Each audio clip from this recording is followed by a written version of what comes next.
Hola, ¿qué tal? Bienvenidos a una nueva exploración a fondo. La inmersión de hoy es de esas que de verdad cambian la perspectiva de las cosas. Totalmente. Hola a todos. Bueno, hoy vamos a desgranar el trabajo del aclamado neurocientífico Antonio Damasio, y concretamente su libro The Feeling of What Happens. Y, a ver, la misión que tenemos hoy es intentar desenredar uno de los mayores misterios de la ciencia. ¿Qué se dice pronto? ¿Ya ves? O sea, cómo la materia física de nuestro cerebro, la biología pura y dura, crea esa experiencia subjetiva de la conciencia, el sentido del yo, Es que es el gran enigma, ¿no? tal cual. Porque fíjate, históricamente siempre se usa esta metáfora de que el cerebro es como un proyector de cine. Se enciende la luz y tenemos una película mental incesante. Ujú. Imágenes, sonidos, recuerdos. Sonido de esa película. Pero hay un abismo aquí, un problema enorme en el que siempre tropezamos. A ver, ¿Quién fabricó al espectador que está sentado en esa sala oscura? O sea, tener imágenes mentales es una cosa, pero saber en el fondo de tu ser que esas imágenes te pertenecen. claro, el dueño de la película. Exacto. Ese es el verdadero misterio. Y leyendo a Damasio, te das cuenta de que esa metáfora del proyector de cine está peligrosamente incompleta. Es que lo fascinante aquí es que solemos buscar a ese espectador en el lugar completamente equivocado. ¿En qué sentido? Pues que tradicionalmente, tanto en la filosofía como en la neurociencia temprana, han intentado encontrar un homúnculo, una especie de ente inmaterial, puramente intelectual, que está sentado en un teatro dentro de la corteza cerebral. Como un hombrecito, controlando los mandos, ¿no? Eso es. Y la premisa central de Damasio desmonta todo eso de una forma brutalmente pragmática. Nos dice que la conciencia no es un misterio flotante ni una chispa mágica. Ajá. Está absoluta e ineludiblemente ligada a algo mucho más crudo, a la supervivencia biológica y a las vísceras de nuestro propio cuerpo físico. O sea que no hay mente sin un cuerpo humano luchando por sobrevivir. Es brutal. Sin cuerpo no hay espectador. Y esto es crucial para quienes nos escuchan porque comprender esto cambia radicalmente la forma en que entendemos nuestras propias emociones diarias, cómo procesamos un recuerdo o qué significa ser humano. Totalmente. Te cambia la visión de tu propia identidad. Pero claro, para llegar a ese espectador tenemos que entender primero el material del que está hecha la película. Y aquí entramos en la primera sección, que es el cuerpo como teatro. Hay una distinción biológica enorme que solemos ignorar. La diferencia entre emoción y sentimiento. Eso es, porque en el día a día usamos los dos términos como sinónimos, pero biológicamente son mundos distintos. Y se me ocurrió una analogía para intentar explicar esto. A ver qué te parece. A ver, dispara. Vale, vamos a desgranar esto. Podríamos decir que la emoción es como la sacudida violenta de un edificio durante un terremoto, toda esa tensión estructural física. Y el sentimiento sería la lectura silenciosa en el sismógrafo que registra que está temblando. Es una analogía buenísima, de hecho, muy precisa. Porque la emoción es el terremoto físico. El sentimiento es la lectura de ese sismógrafo. O sea que la emoción va primero. Siempre. A nivel neurológico, las emociones son respuestas biológicas, públicas y automatizadas. Son pura supervivencia. Cuando ocurre una emoción, se disparan cascadas químicas, te aumenta el ritmo cardíaco, las pupilas se dilatan. Sudo las manos, se contrae el estómago. Eso es. Todo eso ocurre en el escenario físico del cuerpo. Los sentimientos, en cambio, son completamente privados. Ah, vale. O sea, el sentimiento es mental. Exacto. Es la representación mental, la imagen interna que el cerebro hace de esos cambios corporales. La regla es estricta. Primero el cuerpo reacciona ejecutando la emoción y luego el cerebro lee esa reacción y genera el sentimiento. Vale, pero espera. Aquí me surge una duda enorme, porque me cuesta reconciliar esto con un concepto del que habla Damasio, el bucle como sí, el as if body loop. Ujú. ¿El simulador? Claro, porque si la emoción requiere obligatoriamente que el cuerpo tiemble o sude, ¿cómo explica esto que a veces sintamos miedo o ansiedad sin que nuestro cuerpo se inmute físicamente? Ya. ¿Parece una contradicción? Es que si el cerebro puede generar un sentimiento de la nada, ¿no contradice eso la idea de que la conciencia necesita un cuerpo real? Es una duda muy lógica, pero la respuesta es una maravilla evolutiva. El bucle, como si no, no genera sentimientos de la nada. Los genera a partir de simulaciones. Simulaciones del cuerpo. Claro. Para ahorrar tiempo y energía vital, áreas como la corteza prefrontal han aprendido a hacer un cortocircuito. En lugar de enviar la señal hasta las vísceras, esperar a que el estómago se contraiga y luego leer esa reacción, manda una señal directamente a la corteza somatosensorial del cerebro. Ostras. Le dice al cerebro que finja, digamos. Le dice, simula el estado corporal exacto que tendríamos si estuviéramos aterrorizados. Así que el cerebro sigue leyendo un mapa del cuerpo, solo que es un mapa corporal falseado en el plano neuronal. Madre mía, es un simulador de vuelo interno. El cerebro engañando a su propio sismógrafo. Es alucinante. El cuerpo sigue siendo la referencia, incluso cuando lo puenteas. Claro, claro. Y volviendo a la idea de que las emociones son acciones físicas que ocurren por debajo de nuestro conocimiento, hay un caso clínico que ilustra esto de una forma que da bastante escalofrío. El caso del paciente David.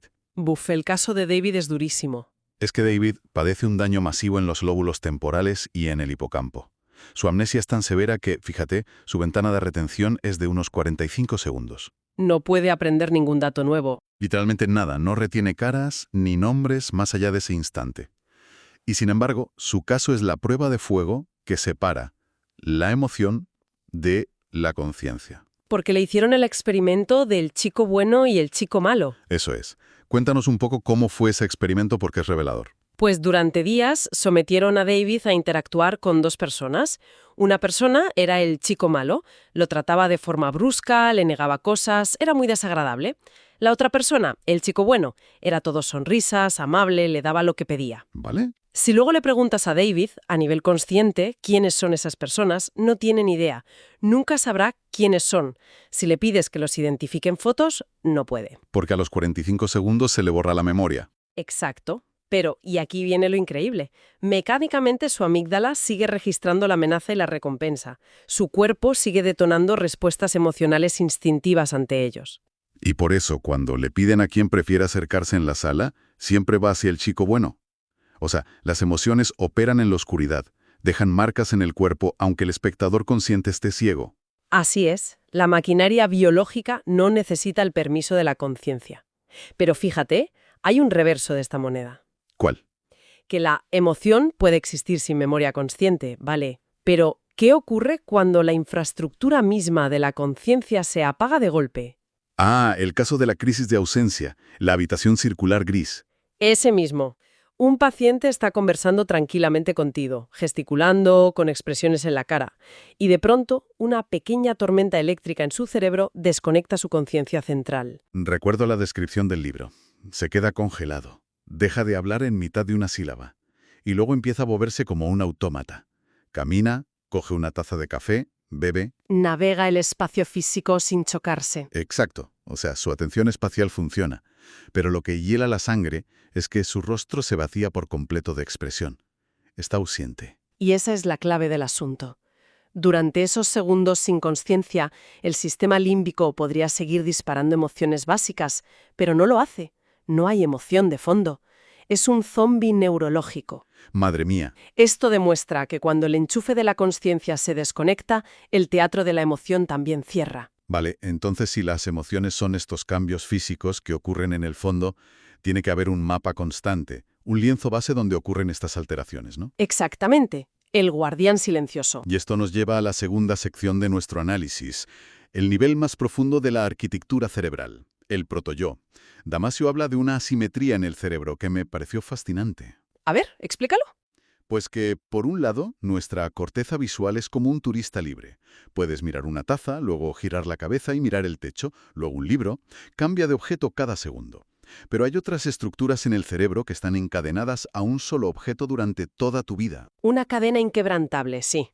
Esa red neuronal, que incluye el tronco encefálico y el hipotálamo, está condenada a mapear única y exclusivamente nuestro propio cuerpo físico. ¿Y eso es el protoyo? Eso es, no es un ente pensante, no tiene lenguaje, es una colección dinámica de patrones neuronales que monitorizan el estado de los órganos, la tensión muscular, la química, milisegundo a milisegundo. Buscando la homeostasis. Claro, mantener el equilibrio vital para no morir. Ese es su único trabajo. Pero, a ver, si es solo una hoja de cálculo biológica con datos de oxígeno y tensión, ¿por qué llamarlo un yo? O sea, es como llamar yo al termostato del salón. ¿No es estirar un poco la definición? Podría parecerlo, pero no. Es el yo primigenio precisamente porque es la única referencia continua que tiene el organismo de sí mismo. Para que haya un fuera, tiene que haber un dentro, una frontera. Ah, vale. El ancla. Es el ancla absoluta. Y la prueba irrefutable de que esto es la base de la mente la encontramos cuando esa red sufre daños. El caso de la paciente LB, con asomatognosia. Ese caso es terrorífico. Sufrió daños en la corteza somatosensorial derecha, y durante sus crisis epilépticas, la red que mantenía el mapa del lado izquierdo de su cuerpo colapsaba. Y no era un simple entumecimiento. No es que se le durmiera el brazo. No, es que perdía la existencia misma de su masa muscular en el cerebro. Su cerebro dejaba de representar esa mitad de su cuerpo, y la reacción de ella era de un pánico existencial atroz. Porque sentía que desaparecía. Literalmente, decía, siento que estoy desapareciendo. Si el cerebro pierde el contacto con la carne, ¿la identidad se apaga? Se desmorona. Vale, entonces tenemos el proto-yo, ese mapa ciego, y llega un objeto externo, una serpiente, que altera la homeostasis. ¿Cómo pasamos de ahí a la luz de la conciencia? ¿Cómo emerge la conciencia central? Aquí es donde se pone realmente interesante la cosa. Porque la conciencia central no requiere lenguaje ni intelecto superior. Ah, no. No, emerge por un mecanismo muy concreto. El cerebro crea una narrativa no verbal de segundo orden. Zonas antiguas del cerebro, como el tálamo, no mapean el cuerpo ni el objeto, mapean la relación entre ambos. O sea, un metamapa. El cerebro contándose una historia sin palabras. En plan, este es mi cuerpo, este es el objeto, y así es como el objeto me acaba de acelerar el corazón. Exactamente. Es un relato causal. Y al crear esa descripción de cómo el protoyo está siendo modificado por el objeto, emerge una revelación transitoria, el sentimiento de lo que sucede. O como dice el libro, el sentimiento de un sentimiento. Eso es, la chispa del yo central. Es como si el proyector por fin se diera cuenta de que está proyectando. Y lo más loco de esto es que es efímero, ¿verdad? Es el aquí y el ahora absoluto. Un pulso que nace, se enciende y muere al segundo siguiente. Continuamente. Volviendo al paciente David, el de la amnesia, él no tiene pasado ni futuro, pero tiene esta conciencia central intacta. Sabe que él es él frente al médico en ese mismo milisegundo, claro. Y es una presencia tan silenciosa y sutil que muchas veces no nos damos cuenta. Danasio utiliza una cita preciosa de T.S. Eliot para describirlo. Dice que es una insinuación a medias intuida. Qué bonito. Y qué frágil. Porque si esa conciencia central falla, caes en el abismo de la habitación gris. Te conviertes en un autómata. Pero claro, quienes nos escuchan no viven atrapados en un destello de 45 segundos como David. Todos tenemos una identidad, recordamos nuestra infancia, nos preocupa el futuro. Entonces, ¿cuál es el ingrediente secreto? Para pasar del instante a una vida completa. Sí, ¿cómo llegamos a la conciencia extendida y al yo autobiográfico? El ingrediente mágico es la memoria autobiográfica y la memoria de trabajo. El cerebro hace algo prodigioso. Trata nuestros recuerdos como si fueran objetos externos. Espera, frena ahí. ¿Me estás diciendo que pensar en un recuerdo de cuando tenía 5 años es procesado por mi cerebro como si estuviera interactuando con un objeto sólido delante de mí? Biológicamente, sí. Cuando tu memoria de trabajo retrata un archivo sobre quién eres o un recuerdo, ese recuerdo interactúa con tu proto-yo actual. ¡Wow! Y el cerebro genera otra vez esa narrativa no verbal. Cada memoria recuperada dispara su propio pulso de conciencia central en el presente. Tu identidad no es una caja fuerte fija. Es un coro incesante de recuerdos iluminados a cada milisegundo. Es que me vuela la cabeza. Y por eso el yo autobiográfico crece y se remodela con la experiencia, a diferencia del yo central, que es fijo. Eso es. Es el triunfo evolutivo. Y ojo, no es exclusivo de los humanos. ¿Cierto? El estudio de Hans Kummer con los babuinos. Los babuinos son un ejemplo perfecto de conciencia extendida. Imagina un babuino líder al amanecer decidiendo a qué pozo de agua llevar a la manada.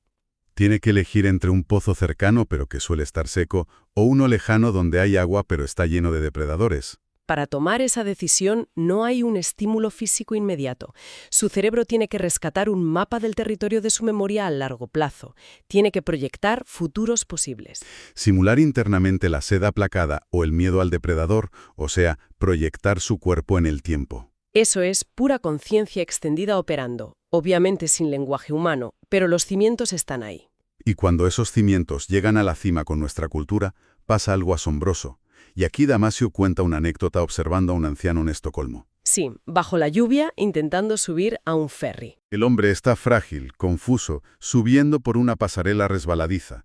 Se le ve el dolor y el miedo a caer al agua. Hasta que llegan dos marineros, le sujetan con mucha empatía y le ayudan a entrar.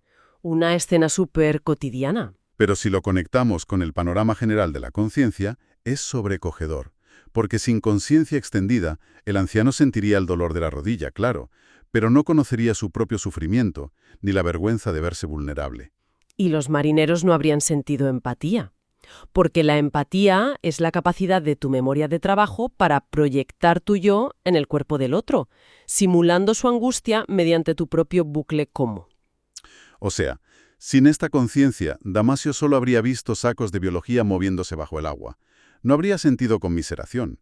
La conciencia amplifica sufrimiento, el patos, pero de ahí nace la conciencia moral. Toda la civilización nace de ahí. Recapitulemos porque el viaje ha sido intenso. No somos una mente flotante, somos primero un cuerpo regulando su supervivencia, el proto-yo.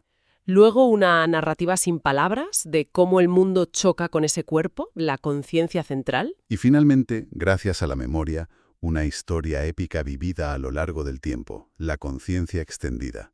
El proyector y el espectador están hechos de tejido vivo. Y esto nos deja con un pensamiento final muy provocativo para que nuestra audiencia le dé vueltas. Si todo esto es biología para salvar el cuerpo, ¿qué pasa con el transhumanismo? Ostras, lo de subir la mente a la nube, el mind uploading. Claro, transferir tu yo a un entorno digital. Si la conciencia es literalmente el sentimiento de lo que le sucede al cuerpo orgánico. Un entorno digital no tiene vísceras, no hay latido que acelerar ni olor articular que mapear. Si le quitas el cuerpo físico al sistema, la conciencia central pierde su objeto biológico de referencia. El proyector digital se quedaría iluminando una sala vacía. Habríamos creado un disco duro eterno, sí, pero sin nadie dentro que sepa que existe. Es una reflexión monumental para ponderar en soledad. Y hasta aquí llega nuestro análisis de hoy. Esperamos que la visión de vuestro propio yo nunca vuelva a ser la misma. Un saludo. Hasta la próxima.